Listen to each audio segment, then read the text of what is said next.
बहन जी नमस्कार। सच्चाई। क्या नाम है आपका? भगतमती ममता दासी। कहाँ से आए हैं आप? जिला उन्ना, हिमाचल प्रदेश। संत रामपाल जी महाराज जी से नाम दीक्षा कब लिया आपने? संत रामपाल जी महाराज जी से दीक्षा मैंने 8 मार्च 2014 में ली। संत रामपाल जी महाराज जी से नाम दीक्षा लेने से पहले आप क्या भक्ति साधना करते थे?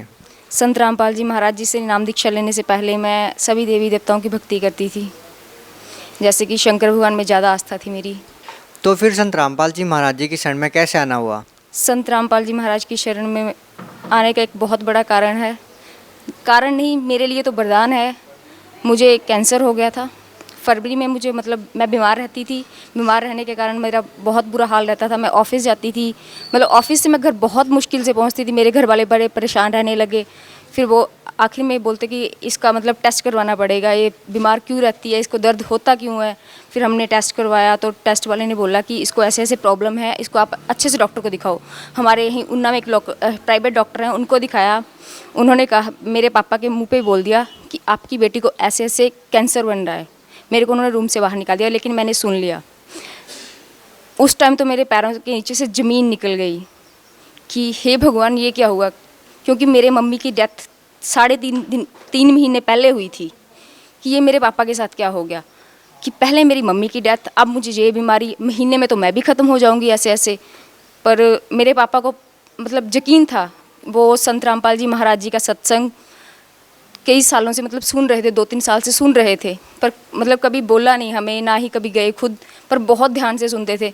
और जब हम घर आए उस दिन, तो पापा ने आके बोला कि वो डॉक्टर ने बोला था इनको पीजीआई ले जाओ, मतलब चंडीगढ़। पापा घर आए तो बोला कि अब हम मतलब पीजीआई नहीं जाएंगे, हम बरवाला जाएंगे। हम लोग सुबह ही बरवाला चले गए। बरवाला गए, हम लोग जैसे ही गए, हम अंदर गए, हमने भंडारा छका और दंडवत किया, गुरुजी के पास गए और गुरुजी को ऐसे ऐसे बताया कि गुरुजी मुझे ऐसे ऐसे प्रॉब्लम है, मेरे को डॉक्टरों ने बोला है आपको कैंसर है, आप पीजीआई चले जाओ। तो गुरुजी ने मेरे सर पे हाथ रखा और ज़ोर से हंसे और बोले कोई बात नहीं बेटा, आप जाओ। और मैं उसी टाइम फिर दंडवत किया और गुरुजी से फिर बोला कि गुरुजी ऐसा हो कि मुझे ना जाना पड़े। हम घर आ गए, मुझे फिर बिल्कुल कोई दर्द नहीं हुआ। मैं रोज़ ऑफिस जाने लगी, 1 हफ्ता मैं लगातार ऑफिस जाती रही। पर गुरुजी ने मेरे को जैसे बोला था कि आप जाओ पीजीआई, वही हुआ। तो आपको संत रामपाल जी महाराज से नाम दीक्षा लेने के बाद क्या लाभ हुआ? क्या आपकी कैंसर की बीमारी ठीक हो गई? जी आपने संत रामपाल जी महाराज से नाम दीक्षा क्यों ली? क्या आपकी कैंसर की बीमारी ठीक करवाने के लिए? हाँ जी, मैंने कैंसर की बीमारी ठीक करवाने के लिए ही नामदान लिया था। पर बाद में जाके जब ज्ञान समझ में आया, पर फिर मेरे को लगा नहीं ये बीमारी नहीं, ये मेरे लिए वरदान था। संत रामपाल जी महाराज से नाम दीक्षा लेने से आपकी कैंसर जैसी बीमारी ठीक हो गई। हम आपसे ये जानना चाहते हैं कि संत रामपाल जी महाराज का सामाजिक सुधार में क्या योगदान है? संत रामपाल जी महाराज जी का सामाजिक सुधार में बहुत बड़ा योगदान है। उनके बताए हुए तरीके से, उनकी बताई हुई मैणी से हमारी शादी हुई है। मेरे भगत जी हैं विपिन दास। सर क्या नाम है? मेरा नाम विपिन दास है। सर कहाँ से आए हैं आप? मैं डिस्ट्रिक्ट उन्ना, हिमाचल प्रदेश, गांव बीटन से आया हूँ। सर क्या काम करते हैं? हमारा अपने काम है मैसन का। सर जिस तरह से समाज में बहुत सारी कुरीतियाँ फैली हुई है, जैसे कि दहेज प्रथा, आप संत रामपाल जी महाराज जी के शिष्य हैं, सर आप क्या कहना चाहेंगे? सर हम जैसे कि हमने नामदान ले रखा है संत रामपाल जी महाराज से, तो हम उनसे हमने नाम दीक्षा लिए, तो हम उनके अनुसार ही चलते हैं, क्योंकि जो हमारी शादी हुई वो शास्त्र अनुसार हुई है। और उसमें ना हम दहेज ले सकते हैं और ना कुछ ऐसे शगन वगैरह कुछ करना है। एकदम सिंपल तरीके से हमारी शादी हुई है।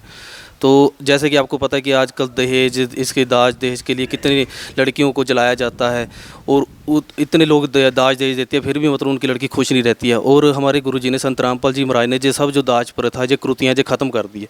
जितने भी आजकल ज़माने में जितने भी लोग हैं नशे करते हैं, या कुछ भी है जो शराब पीते हैं, जो किसी प्रकार के नशे, परमात्मा ने वो सब छुड़ा दिया। हमारे जितने भी भक्त हैं परमात्मा के, एक भी भक्त कोई भी नशा नहीं करता है। संत रामपाल जी महाराज से नाम दीक्षा लेने के बाद आपको क्या लाभ मिला? संत रामपाल जी महाराज से नाम दीक्षा लेने के बाद पहला लाभ तो मुझे यही मिला कि मेरी कैंसर की बीमारी ठीक हो गई। और बीच में जब मेरी बीमारी चल रही थी, मेरा ट्रीटमेंट हुआ था पीजीआई में, उस दौरान मेरे को ना पेट में इतना ज़बरदस्त दर्द हुआ था। मेरे घर वाले उसी दिन मेरे को रात को अपने लोकल हॉस्पिटल उन्ना लेके गए थे। वहाँ पर लेके गए, उन्होंने मेरे को इंजेक्शन वगैरह दिए, इतना ट्रीटमेंट किया, फ़र्क पड़ा नहीं कुछ भी, बस नशीली दवाइयाँ दी और मैं सो गई। उस दिन, उसके अगले दिन भी उन्होंने पूरा दिन नशीली दवाइयाँ दी, मैं पूरा दिन सोई रही। पर मेरा दर्द बढ़ता गया और रात को इतना ज़बरदस्त हो गया ना कि दवाइयों ने असर करना बंद कर दिया। क्या आप आज भी संत रामपाल जी महाराज में विश्वास रखते हैं, जबकि संत रामपाल जी महाराज जी भी जेल में हैं? जी, मैं बहुत ज़्यादा विश्वास रखती हूँ। वही मैं आपको बता रही हूँ कि जब मेरे ऊपर मतलब दवाइयों ने असर करना बंद कर दिया, तो मैं ऐसे घर वालों ने तो यही मान लिया था, डॉक्टरों ने ये मान लिया था कि ये मर गई, क्योंकि मेरे नब्ज़ वगैरह सब कुछ बंद हो चुका था।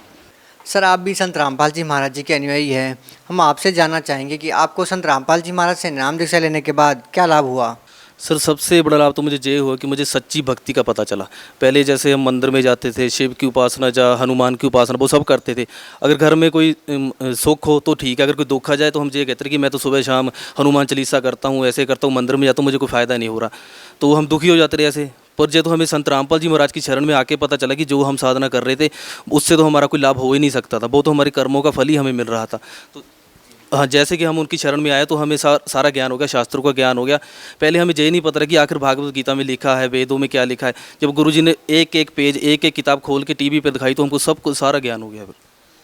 सर, संत रामपाल जी महाराज जी के शिष्य बिना किसी दहेज लिए, बगैर गाजे बाजे के साथ बहुत ही साधारण तरीके से शादी करते हैं, बिना किसी लोक दिखावे के।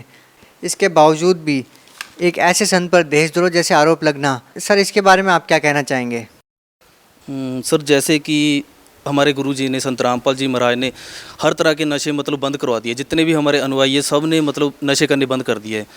और उनको तो फ़ायदा, उनके घर वालों को फ़ायदा, पर नुकसान उनका जो नशे की दुकानें खोले बैठे हुए, और वो उनका विरोध करेंगे। और मतलब ऐसे जो पूरा जो करप्शन है, जो भ्रष्टाचार है, सब एक हो जाता है जो ऐसा होता है। फिर उन्होंने मतलब एक जैसे आर्य समाज जी है, उनकी एक किताब है सत्य प्रकाश, तो गुरुजी ने उसके बारे में टीवी पे सारा बताया कि ऐसे ऐसी किताब है, इसमें ये है। उन्होंने उसकी वो कमियां बताई, वो बरीकियां बताई जो एक आम इंसान नहीं समझ सकता रहा। तो उससे भी वो लोग भड़क गए, क्योंकि उनका जो धंधा था, उनकी जो मतलब एक चढ़ावा था वो कम हो गया, लोगों का उन पर विश्वास कम हो गया। तो वो भी गुरुजी के विरोधी हो गए और उनके खिलाफ षड्यंत्र रचने लगे। और वैसे भी संत की तो यही पहचान होती है कि संत हमेशा संघर्ष ही करते रहते हैं। राम, जैसे कि राम सीता वनवास में गए थे, उन्होंने भी संघर्ष किया। वो तो हमारा इतिहास भी है, गुरुओं ने संघर्ष ही किया और बाद में उनको जाना है सबने। संत रामपाल जी महाराज से नाम दीक्षा लेने वाले श्रद्धालुओं के असाध्य रोग भी ठीक हो जाते हैं।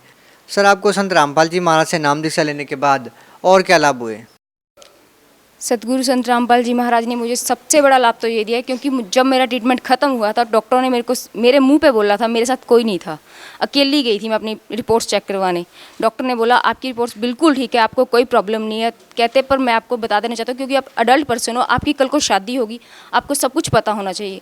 मैंने पूछा डॉक्टर बता दो कि क्या प्रॉब्लम है। बोलते ऐसे ऐसे आपकी शादी, मैरिड लाइफ में कोई प्रॉब्लम नहीं आएगी, पर आप ममता, आप ना कभी लाइफ में माँ नहीं बन सकते। 90% चांसेस है कि कभी नहीं बन सकते, 10% चांसेस है भगवान के पास। कहता कि अब देख लो आप। मैंने कहा ठीक है। फिर मैं घर आ गई, मैंने टेंशन लेनी छोड़ दी। अब मेरी शादी हुई है 7 फरवरी को, मेरी शादी को 4था महीना चल रहा है और मेरी प्रेगनेंसी है 3 महीने की अभी। सर, आप भगत समाज को क्या संदेश देना चाहेंगे? सर वैसे तो संत रामपाल जी महाराज जो सत्संग में बताते हैं वो ही सबसे बड़ा संदेश है।